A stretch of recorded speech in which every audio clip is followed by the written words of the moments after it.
요즘 설교 시작을 한 주간 좀 이슈가 된 기사를 좀 같이 나누면서 시작을 하고 있는데 지난 주간에는 이런 기사를 봤습니다. 좀 마음 아픈 기사인데요. 코로나19로 교회 신뢰도 급락, 이게 제목이에요. 그래서 한 기독교 연구소가 조사를 했습니다. 코로나 이전에 교회 신뢰도가 32%였는데 이제 코로나 이후에 지금 이제 조사를 해보니까 교회 신뢰도가 21%로 급락을 한 거예요. 그러니까 이렇게 된 가장 큰 이유는 뭐 다 아시겠죠. 교회를 통해서 또 선교 단체를 통해서 집단 감염들이 또 계속 지금도 일어나고 있고 또 일부 교회들이나 선교 단체들이 또 방역 당국에 또 협조하지 않는 모습으로 인해서 그 실망감이 신뢰도를 떨어뜨리게 된 이유였습니다.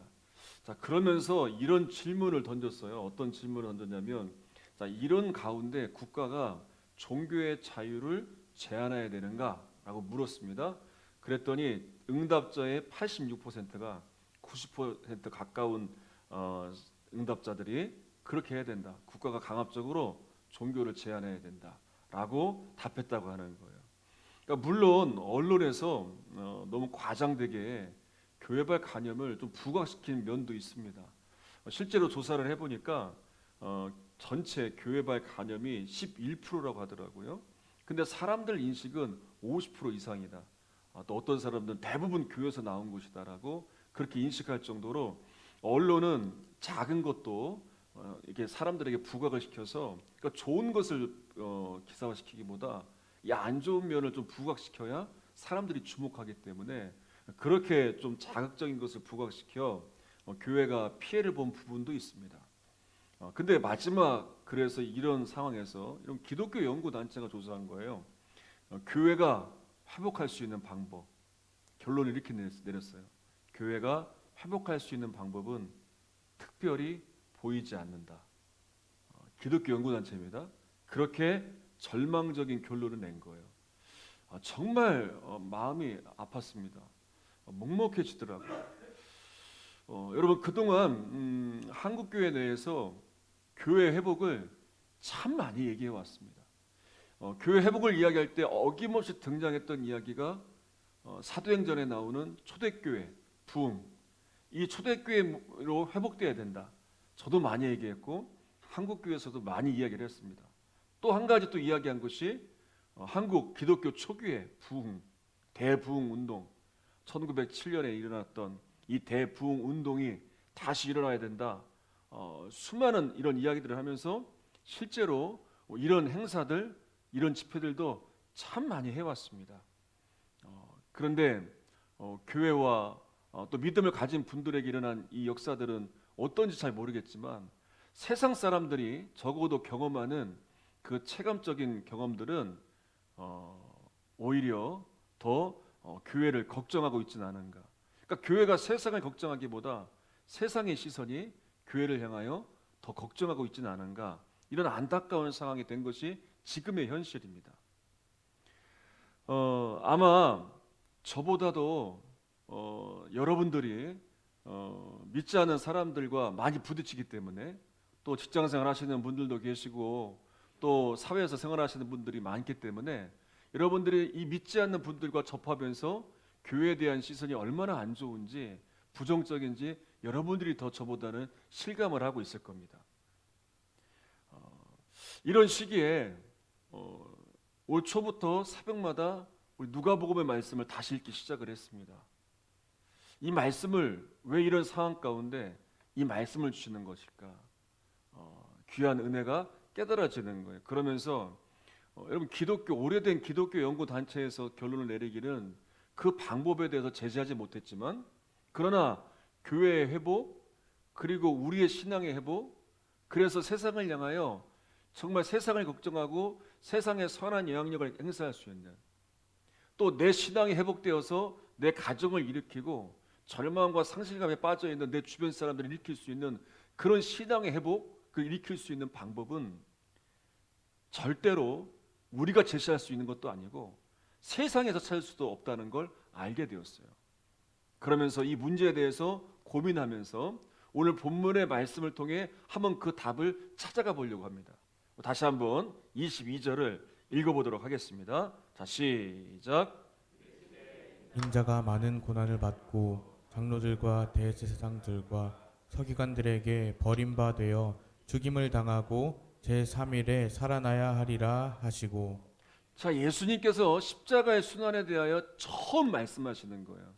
그러니까 이 말씀을 하시는 이유 두 가지가 있습니다. 하나는 뭐냐면 근데 이 말씀을 언제 하셨냐면 이 말씀을 베드로가 주는 그리스도이십니다. 이 신앙 고백 뒤에 한 이유가 있어요. 두 가지 이유인데 첫 번째는 뭐냐면 베드로가 고백한 당신은 하나님의 그리스도이십니다. 이 고백의 참된 의미가 무엇인지를 알려주시기 위해서 이 고백 뒤에 이제 십자가의 순환에 대해 말씀하신 거예요. 또 한 가지 이유는 뭐냐면 제자들을 향한 기대가 있었기 때문에 이 말씀을 지금 하시는 거예요. 그런데 안타까운 건 뭐냐면 유대인들이나 제자들이나 예수님에 대한 또 메시아에 대한 잘못된 기대가 있었습니다. 그래서 그들이 잘못된 기대를 가졌기 때문에 예수님이 기적을 행하실 때에 그들이 예수님을 왕으로 삼으려고 한 거예요. 잘못된 기대 때문에. 제자들도 이 메시아가 로마의 압제에서 자기 민족들을 구원하고 또 유대 민족을 더 강성하게 할 것이다. 이런 메시아를 기대하는 거예요. 그런데 지금 예수님이 말씀하신 이 메시아의 사역은 완전 다른 것이었어요. 그들의 기대와는 완전 다른 길로 지금 예수님이 가고 계시는 거죠. 고난을 받고 장로들과 대장들과 서기관들에게 버림받아 죽임을 당할 것이다. 이건 그들이 기대하는 메시아의 모습이 아니었죠. 이런 말씀은요, 제자들에게는 또 유대인들에게는 큰 충격이었을 거예요. 그들이 기대하는 메시아가 아니었기 때문에. 여러분, 이 말씀을 보면서 우리가 늘 점검해야 할 것이 있어요. 그건 뭐냐면 내가 기대하는 것, 지금 내가 기대하는 것이 주님의 인도하심에 합당한 것인가? 이걸 늘 점검해야 됩니다. 여러분, 제자들의 기대, 유대인들의 기대가 지금 예수님이 가시는 그 기대와 길과 전혀 일치하지 않고 있어요. 그러니 주님이 이제 이 땅에 오신 이유에 대하여 처음 말씀하시는데 그 말씀에 대하여 동조하지도 깨닫지도 못하는 것이죠. 그래서 여러분, 우리가 주님의 인도하심이 무엇인지 분별하여 내 기대를 주님의 인도하심 앞에 내려놓고 순종해야 돼요. 내 기대가 완전히 다르다면 그것을 내려놓고 주님의 인도하심에 내 모든 방향을 맞춰가야 돼요. 얼마 전에 한 목사님의 설교를 듣는데 그 목사님이 한 청년에 대한 이야기를 하더라고요. 이 청년이 25살 때 대학교에 다니는데 대학교 2학년 때 일이라고 합니다. 이런 기도를 했대요. 하나님께서 나를 만드신 이유가 무엇인가? 정말 매달려 기도한 거예요. 여러분, 그런 기도 해보셨나요? 하나님께서 나를 이 땅에 보내신 이유, 나를 이 가정에 보내신 이유, 나를 이 사랑스러운 남편을 만나게 하신 이유, 하나님께서 이 추산교회 보내신 이유, 그렇게 기도해 보셨나요? 이 청년이 그렇게 기도한 거예요. 정말 매달려 기도했는데 하나님이 응답해 주셨어요. 말씀을 주셨는데 마태복음 25장 40절의 말씀을 주셨어요. 그러면서 그 말씀에 나와 있는 지극히 작은 자가 누구일까? 기도한 거예요. 또 하나님, 이 말씀을 나에게 주셨는데 지극히 작은 자는 누구입니까? 구하는 가운데 장애를 가지신 분들임을 알게 되었어요. 그러면서 그러면 그분들을 위해서 내가 뭘 할 수 있을까? 이분들과 함께 교제를 하는 거예요. 6개월 동안 함께 교제하면서 깨달은 게 있었어요. 그럼 뭐냐? 이분들이 장애가 있어서 남들보다 좀 불편해서 일을 못하는 게 아니구나. 이분들이 배울 기회가 없었구나. 일을 배울 수 있는 기회가 없어서 일자리를 얻지 못했구나. 그래서 이분들이 일할 수 있는 사회적 기업을 창업해서 히즈빈즈라는 카페를 열게 됩니다. 그런데 놀라운 건요, 대학교 2학년 학생이요, 총장님을 찾아갔어요. 그리고 교수님들을 찾아갔어요. 그래서 설득을 한 거예요. 자기가 주신 하나님의 꿈을 이야기를 하면서 도서관 3층에 창업을 시작을 한 거예요. 그래서 대학교 2학년 학생이 15평의 공간을 이제 총장님과 교수님을 설득해서 공간을 만들어서 장애를 가진 분들에게 이제 바리스타 교육을 받게 하고 이제 그것을 교육을 시켜서 채용을 해서 사회적 기업을 시작을 했는데 지금까지 무려 22호점까지. 안 놀랐을 줄 알았어요. 예. 이게 마스크가 강력한 무기예요, 그렇죠? 예. 사회적 기업을 22호점까지 대학교 2학년 때 시작한 이 기업이에요. 이렇게 확장이 되었는데 놀랍게도요. 이제 코로나 상황 때문에 이제 지금은 그렇지 않을지 모르겠지만 이전에는 얼마나 손님이 많은지 정말 줄을 서서 기다려야 할 정도였다는 거예요. 그러니까 여기서 우리는 중요하게 여겨야 되는 게 있어요. 그 뭐냐면 우리의 시선이, 우리의 초점이 22호점까지 확장된대. 야, 돈 많이 벌겠다. 야, 그렇게 번성했구나. 여러분, 여기에 초점을 맞추면 우린 유대인과 지금 제자들의 잘못된 기대를 갖게 되는 거예요. 왕으로 삼는 것과 다를 바 없는 거예요. 이게 아니에요. 어디에 초점을 둬야 되냐면 여기에요. 하나님의 뜻이 어디에든가 먼저 구했다는 거예요. 그래서 자신의 기대를 붙들고 살지 않고 하나님의 인도하심을 먼저 구하고 그것을 발견한 이후에 그 뜻의 모든 방향을 맞추어 순종하며 따랐다는 거예요. 그때 이런 일들이 일어난 거예요. 우린 여기에 초점을 두어야 돼요. 여러분, 특히 여기에 우리 청년들 또 우리 학생들도 있습니다. 또 방송을 듣는 우리 청년들 학생들도 있을 거예요. 요즘처럼 코로나 상황 가운데 이게 학교를 다니는 건지 안 다니는 건지, 수업을 하는 건지 마는 건지, 막상 대학은 입학은 했는데 이게 온라인 수업을 하고 학교 생활 제대로 못하니까 이 학교를 다녀야 되지 말아야 되는지, 지금 이 과가 나 맞는지 틀리는지 정말 고민을 많이 할 거예요. 근데 여러분, 고민만 하지 말고 먼저 하나님께 구해보세요. 하나님, 이 대학교 2학년 때 이 문제를 놓고 기도했던 이 청년처럼 여러분들도 한번 지금 엎드려 기도해 보세요. 하나님, 나를 왜 이 땅에 보내셨습니까? 나를 향한 하나님의 계획은 무엇입니까? 그렇게 구하는 가운데 하나님의 분명한 인도하심이 있다면 내 기대와 내 모든 것을 내려놓고 하나님이 인도하심에 모든 방향과 초점을 맞추어서 그 인도하심을 따라가 보세요. 하나님께서 여러분들을 이끌어 가실 거예요. 그리고 지경을 더 넓혀 가실 거예요. 여러분, 이런 삶이 얼마나 기대가 되겠습니까? 얼마나 하루하루가 다르겠습니까? 여러분, 이런 하나님의 인도하심에 대한 기대를 가지고 나아가시는 우리 모든 분들이 되시기를 바랍니다. 자, 23절을 읽겠습니다. 23절입니다. 시작. 또 무리에게 이르시되 아무든지 나를 따라오려거든 자기를 부인하고 날마다 제 십자가를 지고 나를 따를 것이니라. 자, 예수님은요, 자신이 가는 길만 이야기하지 않으셨어요. 앞으로 제자들이 가야 할 길도 가르쳐 주십니다. 그러니까 이 길은 제자들이 반드시 가야 할 길이고 뿐만 아니라 오늘날까지 믿음을 가지고 있는 우리들도 가야 할 길이 이 길이에요. 그 길은 뭐냐? 세 가지인데 첫 번째는 자기 부인이에요. 부인하다라는 말의 원어를 찾아보니까 이런 뜻이 있어요. 포기하다, 거절하다. 그러니까 예수님의 제자가 되어서 그 길을 가기 위해서 해야 되는 첫 번째 관문이 자기 부인, 자기를 내려놓는 거예요. 포기하는 거예요. 거절하는 거예요. 여러분, 아담이 타락한 이후에 모든 인간의 내면에는요, 하나님이 아닌 다른 패역한 것들, 이런 것을 따르려는 악한 본성, 이 죄악의 뿌리가 우리 모두에게 있어요. 이러한 죄의 본능으로부터 완전히 돌아서지 않으면요, 내 내면뿐만 아니라 내 삶에 악한 영향력이 미치게 되는 거예요. 여러분, 이것을 얼마나 마귀가 원하는지 모릅니다. 그래서 우리가 하나님과는 전혀 상관없는 죄악의 노예가 되고 또 인간의 악한 본성에 이끌려서 그렇게 사는 정말 그런 정욕적인 사람으로 만들어가죠. 그렇게 살다 보니까 상실감이 찾아오고 우울감이 찾아오고 또 실패 가운데에서 절망하고 낙심하고 하나님이 부어주신 이 풍성한 은혜를 누리지 못하도록 만들죠.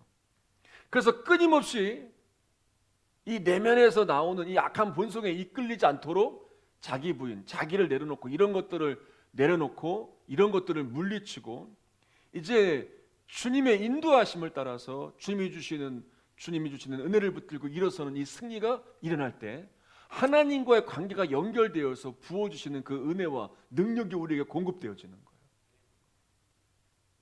한때 신앙생활을 하면서 사람들이 변하지 않는 것에 대해서 정말 고민될 때가 있었어요. 특히 어렸을 때, 청년의 때에 정말 우리 어른 성도님들을 바라보면서 그때는 제가 어렸으니까 잘 몰랐겠죠. 왜 변하지 않을까라는 고민을 많이 했습니다.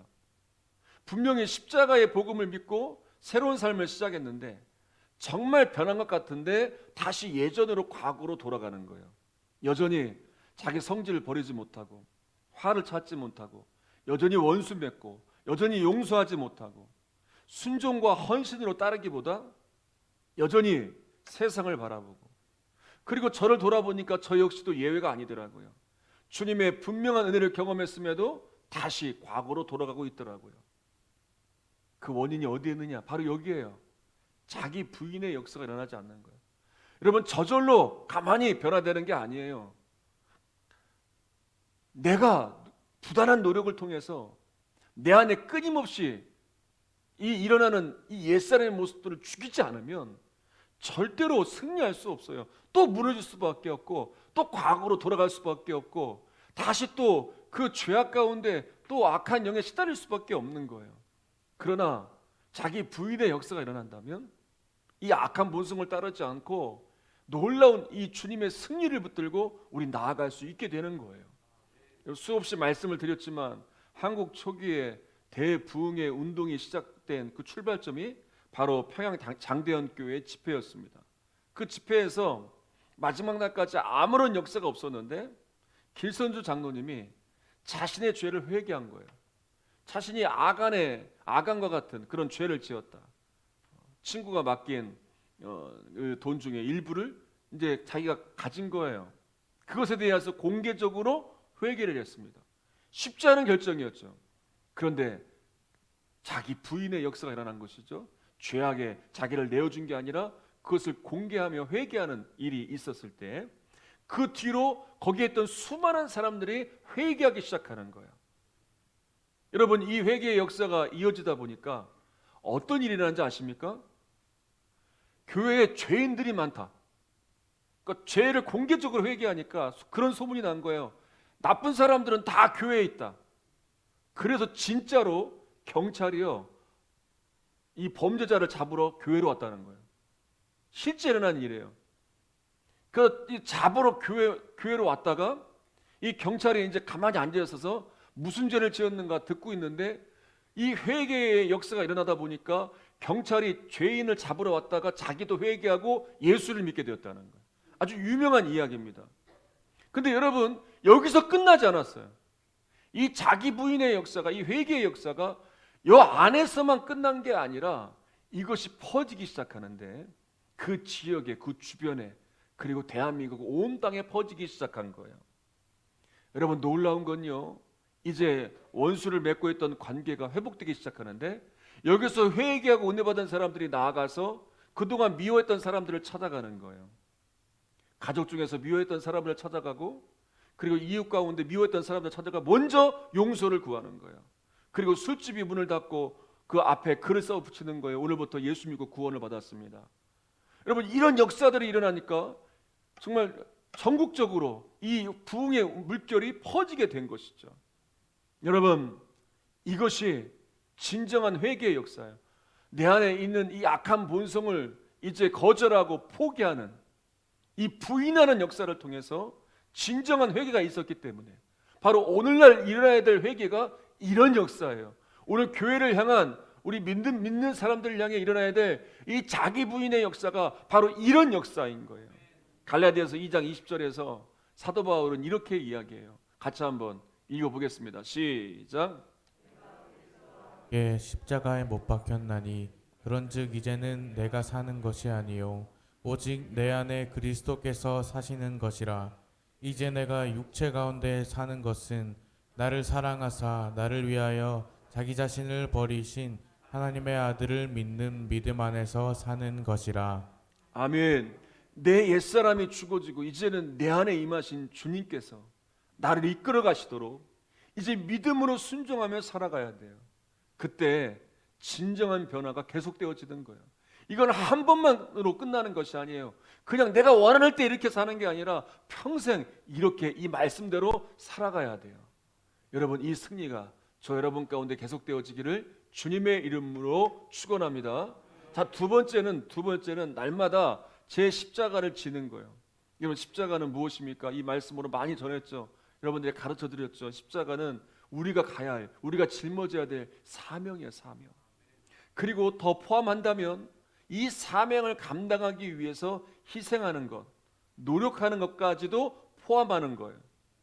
여러분, 정말 주님이 주신 사명을 감당하기 위해서는요, 그냥 갈 수 없잖아요. 정말 피와 땀을 흘려야 되고, 정말 눈물의 희생이 있어야 되고, 또 헌신이 있어야 돼요.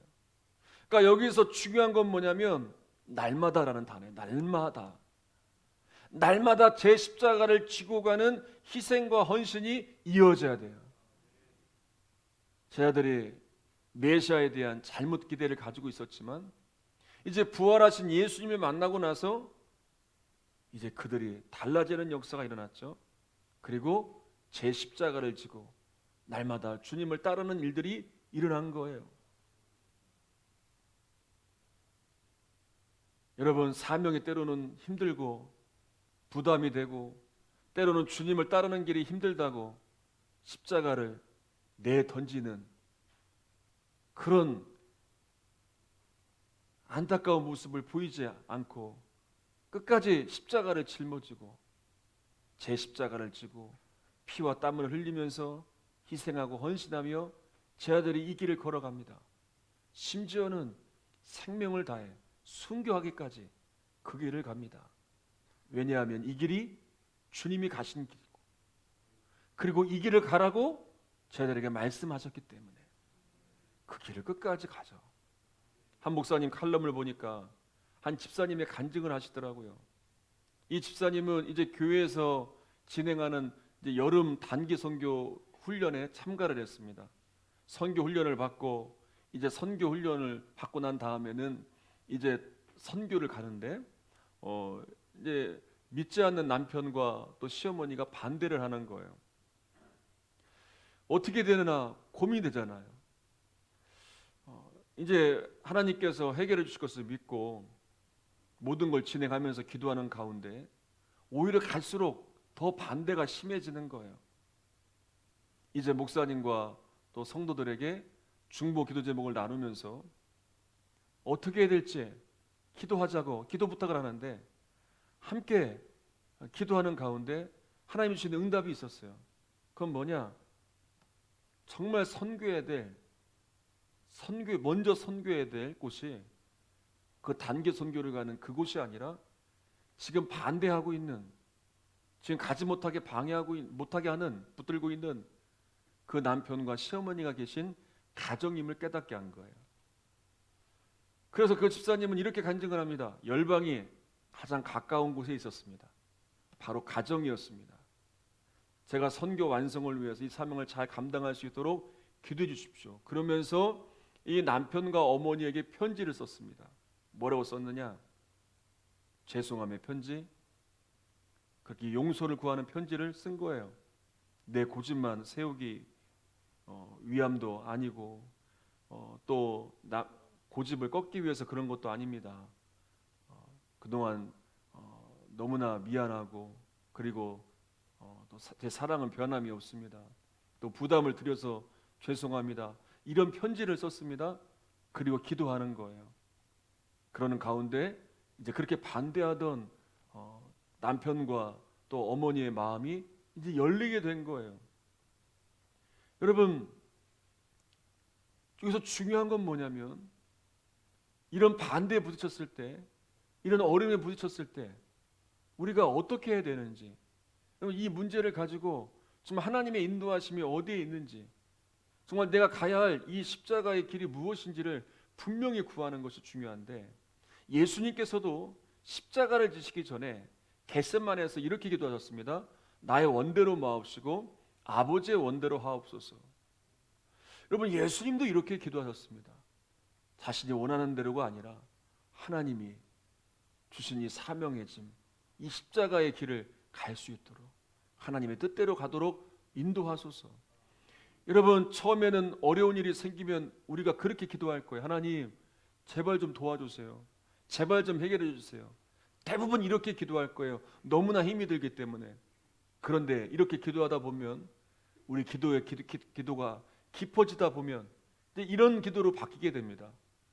하나님, 이런 가운데 하나님의 인도하심은 어디에 있습니까? 하나님의 뜻은 무엇입니까? 또 이런 가운데 기도의 깊이가 깊어지다 보면 하나님, 이런 가운데 하나님의 이런 은혜가 있게 하시니 감사드립니다. 여러분, 그래서 기도해야 되는 거예요. 그래서 매일마다 포기하지 않고 하나님께 우리의 상황을 아뢰면서 간구하는 시간들을 반드시 가져야 돼요. 기도하기 전에는 전혀 이런 상황 가운데에서 정말 답답하고 정말 길이 보이지 않았는데, 그래서 이제 정말 하나님을 향해서 믿음을 갖지 못했는데, 이제 이 문제를 가지고 내어놓기 시작하면서 그 기도가 깊어지며 깊어질수록 오히려 하나님의 은혜가 보이며 완전히 우리의 시선이 달라지면서 하나님의 뜻을 붙들게 되는 이 믿음의 승리가 일어나게 되는 거예요. 자, 세 번째, 마지막 세 번째는 그리스도를 따르라는 거예요. 그리스도의 말씀에 순종하고, 그리고 주님이 가신 그 길을, 이미 가신 그 길을 따라 우리도 가야 한다는 거예요. 오랜 시간 예수님을 믿어온 분들이라면 뭐 이 말씀 수없이 들었겠죠. 제자의 길이 어떤 길인지 너무나 잘 알고 있죠. 그런데 실상은 이렇게 이 말씀대로 자기를 부인하고 제 십자가를 지고 날마다 제 십자가를 지고 주님을 따라 가는 이 승리가 일어나는 일, 이 참 제자의 길을 걸어가고 있는 분들을 찾기는 쉽지 않을 거예요. 십자가를 외치지만 실제로는 내 육신의 생각이 여전히 앞서고 있고, 내 이익이 더 앞서게 되고, 여전히 삶의 방향은 주님께 나아가지 못하고 언제나 나를 향해 있을 거예요. 예전에 몇 번 보여드렸던 그 간증 영상 중에 이지선 자매님의 영상을 기억하실 거예요. 그 교통사고로 인해서 온몸에 화상을 입고 죽을 수밖에 없다가 이제 몇 번의 수술과 오랜 시간의 치료와 재활을 반복해서 이제 지금은 한동대 교수가 되셨어요. 그러니까 이분이 얼마 전에 이런 강연을 했더라고요. 제목이 이런 강연이에요. 왜 사는 게 재미가 없는지 알게 됐어요. 왜 사는 게 재미가 없는지 알게 됐어요. 그러니까 그전에는요, 정말 이 죽을 뻔했다가 다시 회복을 누렸을 때에는 정말 살아있는 것 자체가 기뻤는데, 또 살다 보니까 삶의 재미가 없어진 거예요. 학교에서 아이들을 가르치고 또 어느 정도 위치에 올라갔지만 근데 삶에 재미가 없는 거예요. 그러던 중에 이제 가까운 사람들과 모여서 우리가 어떻게 하면 정말 삶의 기쁨을 누릴 수 있을까? 함께 믿음으로 나누다가 그러면 가장 선한 일을 해보자. 하나님 안에서 하나님이 기뻐하실 만한 선한 일을 해보자. 그 일이 뭘까? 구하는 가운데 한 가지 눈에 들어오는 것이 있었는데, 이제 부모가 잘못을 해서 이제 감옥에 수용되어서 돌봄을 받지 못하는 아이들이 이제 돌봄을 받는 그 기관이 있다고 하더라고요. 그런 아이들만 모여서 모아놓은 기관이 있대요. 그 아이들이 있다는 걸 알고 그곳에 가서 그 아이들을 도와줘야 되겠다. 그러니까 부모의 사랑을 받지 못하는 그 아이들에게 우리가 사랑을 전해보자 하면서 이제 그 아이들을 데리고 시간을 내서 맛집도 데리고 가고 공연도 보러 가고, 그렇게 아이들을 사랑하는 일을 이제 힘쓰기 시작을 했어요. 그러면서 한 아이가 정말 반응도 없고 좋아하는 것 같지도 않고 늘 시무룩해 있던 한 아이가 편지를 썼는데, 이렇게 편지를 썼는데 그 편지에 시를 한 편 적은 거예요. 이렇게 적었대요. 우리가 만났던 때는 봄이었는데 그땐 우리 사이가 겨울같이 아주 서먹하고 서늘했지만 계절이 지나 겨울이 됐는데 우리 사이는 봄이 됐다. 겨울만 있는 줄 알았는데 봄이 찾아왔다는 거예요. 그러니까 너무나 감동이 된 거예요. 그러면서 이 이지선 교수님이 이런 고백을 하더라고요. 왜 허무한 마음이 들었는지, 왜 사는 게 재미가 없었는지 알게 되었습니다. 사랑을 나누며 사는 일을 잊어버렸기 때문입니다. 지극히 작은 자 하나에게 한 것이 내게 한 것이라 말씀하신 것처럼 우리가 지극히 작은 자들에게 마음을 나누는 것이 우리가 받은 은혜를 되갚는 일이고 우리가 더 행복하게 살 수 있는 일이기도 합니다. 그런 간증 영상을 올렸더라고요. 여러분, 이제 말씀을 마치겠습니다. 처음에 문제를 제기했던 정말 교회에 소망은 없는 것일까? 다시 회복할 수 있는 기회는 없는 것일까? 여러분, 문제의 원인이 어디에 있는지 여러분 거기에 시선을 두지 말고 누가 잘못했느냐? 왜 이렇게 됐느냐? 뭐 이런 거 따지지 말고 우리가 받아들일 건 받아들여야잖아요. 여러분, 누구보다도 우리가 한국교회의 현실을 잘 알고 있잖아요. 누구보다도 우리가 믿음의 사람들이 어떠한지 잘 알고 있잖아요. 아니, 내 영적 상태가 어떠한지, 우리 교회 실정이 어떠한지 누구보다도 내가 잘 알고 있잖아요. 우리 솔직해지자고요. 이런 가운데 우리는 교회에 대한 세상의 시선이 좋지 않다고 그거에 대해서 과격하게 대할 이유가 없는 거예요. 또 그렇다고 해서 절망만 할 수도 없는 거예요. 또 살아가면서 삶의 문제로 인해서 힘들어하고 또 우울해만 할 수도 없는 거예요. 또 변하지 않는 사람들을 보면서 환경과 상황만 보면서 탓할 수도 없는 거예요. 오늘 본문의 말씀에서 분명하게 우리에게 가르쳐 주시는 분명한 한 가지 메시지가 있어요. 저와 여러분에게 성령께서 큰 울림이 되어 이 분명한 한 가지를 계속해서 응답으로 주고 계심을 저는 믿고 있어요. 여러분, 지금은요 주님께 구해야 돼요. 뭘 구해야 됩니까? 바로 이런 가운데 주님의 인도하심은 어디에 있습니까? 이런 한국교회가 이런 상황에 처해 있는데 한국교회를 향한 주님의 인도하심은 어디에 있습니까? 하나님, 우리 가정이 이런 상황 가운데 있는데 우리 가정을 향한 하나님의 인도하심은 어디에 있습니까? 하나님, 내 상황이 이러한데 내 상황 가운데 하나님의 인도하심은 어디에 있습니까? 우리 추산교회가 상황이 이러한데 우리 추산교회를 향한 하나님의 인도하심은 어디에 있습니까? 지금 이렇게 하나님의 인도하심을 구해야 돼요. 그리고 하나님께서 우리에게 분명히 응답하실 때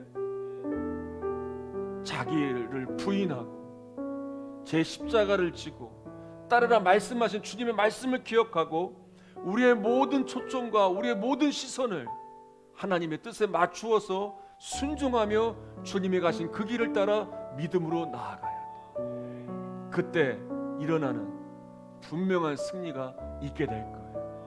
그때 회복의 역사가 일어날 것이고 그때 변화의 역사가 일어날 것이고 그때 주님이 함께 하셨던 사도행전에 일어났던 또 초대교회에 일어났던 또 초기 한국교회에 일어났던 또 우리 교회의 강력한 부흥의 역사가 일어났던 그 회복의 역사들이 다시 시작될 줄 믿습니다. 그 승리를 경험하시기를 바랍니다. 우리 함께 찬양하겠습니다.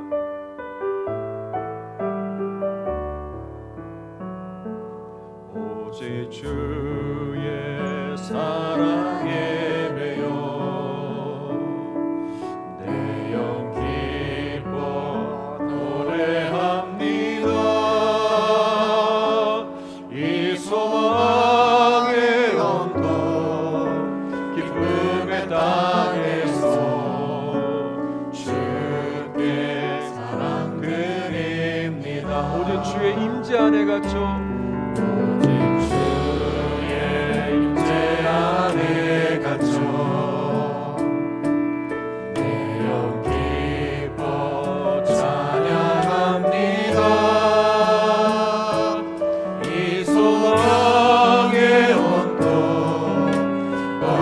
험악한 땅에서 주께 경배드립니다.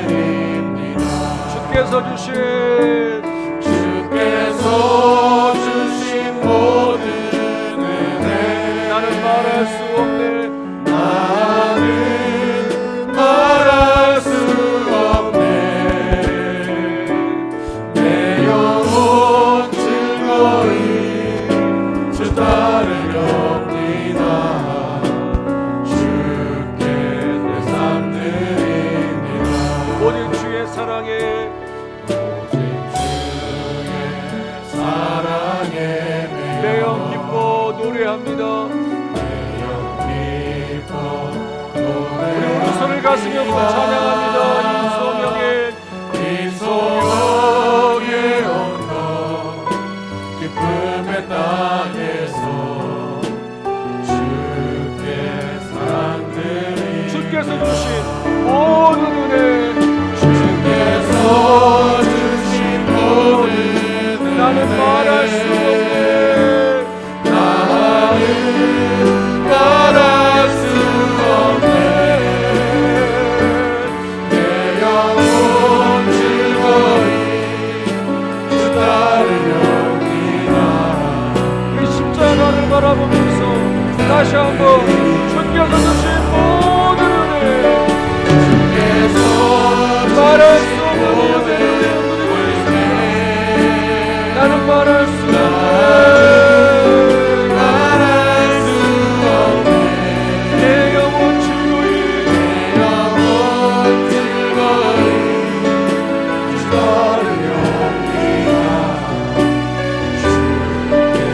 다시 한번 믿음으로 고백합니다. 주께서 주신 모든 은혜 나는 말할 수 없네. 내 영혼 즐거이 주 따르렵니다.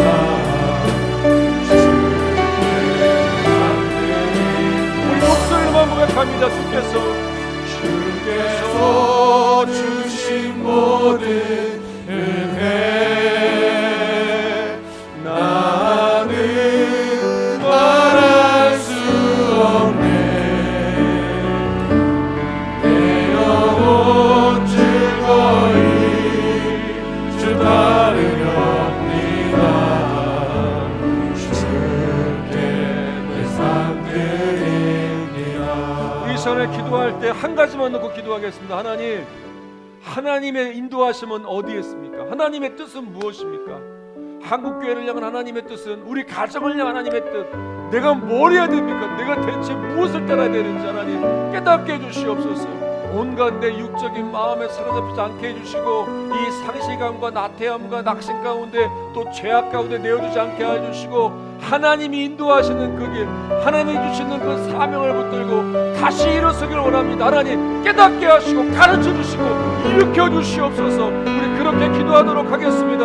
주여, 세 번 무릎짓고 함께 기도합니다. 주여, 주여, 주여. 살아계신 하나님 아버지, 역사하신 하나님 아버지, 우리를 향한 하나님의 뜻이 어디에 있습니까? 한국교회를 향한 하나님의 뜻은 어디에 있습니까? 아버지, 정말 우리의 삶을 향한 하나님의 인도하심은 어디에 있는지 구합니다. 하나님, 더 이상 우리는 주저앉지 않습니다. 악한 것에 나를 내어주지 않습니다. 인간의 본성에 사로잡히며 죄악에 내어주지 않습니다. 하나님의 인도하심을 분별하고 그 인도하심을 따라 자기를 부인하며 제 십자가를 지고 끝까지 주님을 따라가기를 원합니다. 이런 믿음의 승리가 일어나게 하시고 주님을 따라갈 때 주님이 함께 하시는 역사가 일어나게 하여 주시옵소서. 다시 일어서기를 원합니다. 다시 회복되기를 원합니다. 다시 회복된 한국교회를 통하여 이 땅에 하나님 나라 부흥이 임하게 해주시옵소서. 다시 회복된 우리 주산교회를 통하여 성령의 역사하심이 일어나게 하여 주시옵소서. 다시 회복된 나를 통하여 절망 가운데, 우울감 가운데, 아버지의 문제 가운데 두려워하고 불신을 하고 있는 우리의 가정 가운데 새 일이 일어나게 하여 주시옵소서. 다시 일어서는 역사가 일어나게 해주시옵소서. 내 메마르고 각박하고 공부한 심령들에게 하나님의 나라의 부흥이 임하게 하여 주시옵소서. 다시 소생케 되어지며 다시 일어서게 되어지는 역사, 다시 믿음으로 결단하며 죄의 십자가를 지고 주님을 따르는 이들이 불일 듯 일어나게 하여 주시옵소서. 이 놀라운 하나님 나라의 부흥이 일어나게 될 줄로 믿습니다. 이를 방해하고 해방하는 악한 세력들, 온수마귀의 역사는 다 물러가게 하시고 온전히 하나님의 승리만이 일어나게 하여 주시옵소서. 그 하나님 역사만을 기대합니다. 소망합니다. 아버지 역사하소서. 아버지 이끌어주시옵소서. 아버지 함께해 주시옵소서. 놀라운 승리로 인도해 주시길 믿습니다.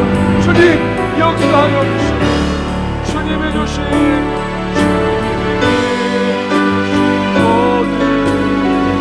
나는 말할 수 없네. 말할 수 없네. 내 영혼 즐거이 주 나를 옵니다. 주께 살게 내가 믿고 또 의지하며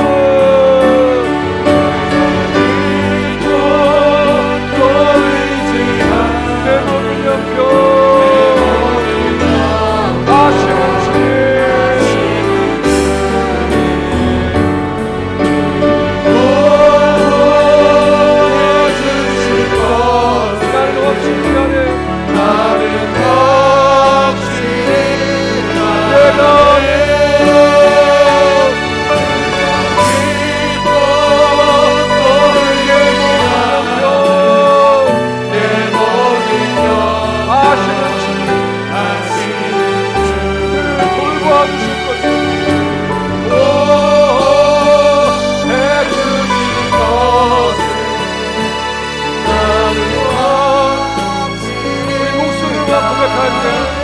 가슴을 고백합시다. 내가 또 의지하고 또 의지하고 주님만 바라보며 찬양합시다. 주님이 우리의 모든 형편을 아십니다. 아시는 늘 보호해 주실 것을 보호해 주실 나는 확실히 아네.